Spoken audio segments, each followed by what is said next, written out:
This is Kolkata TV's podcast news. আপনারা শুনছেন পডকা। তীব্র গরমে ফের নাজেহাল অবস্থা হতে চলেছে বঙ্গবাসীর। আমি শুভাঙ্গী, শুনুন বিস্তারিত। কয়েকদিনের স্বস্তি মিললেও ফের তীব্র গরমে নাজেহাল অবস্থা হতে চলেছে বঙ্গবাসীর, কারণ ঝড় বৃষ্টির পূর্বাভাস আর নেই বঙ্গে।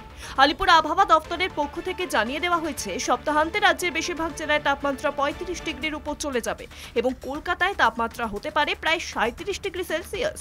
আগামী 3 দিনে রাজ্যের তাপমাত্রা 3 থেকে 4 ডিগ্রি পর্যন্ত বাড়তে পারে বলেই খবর। উল্লেখ্য, মার্চ মাসের প্রথম থেকেই তীব্র গরমে নাজেহাল অবস্থা হয় বঙ্গবাসীর।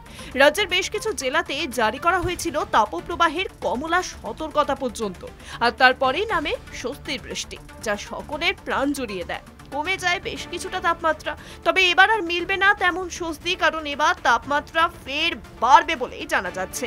দক্ষিণবঙ্গ জুড়ে বজায় থাকবে শুষ্ক আবহাওয়া। আজ কলকাতার সর্বনিম্ন তাপমাত্রা 25.8 ডিগ্রি সেলসিয়াস, দিনের সর্বোচ্চ তাপমাত্রা 34.8 ডিগ্রি। তবে দক্ষিণবঙ্গে তাপমাত্রা যেমন বাড়বে, উত্তরবঙ্গে বৃহস্পতিবার থেকে রয়েছে হালকা বৃষ্টির পূর্বাভাস।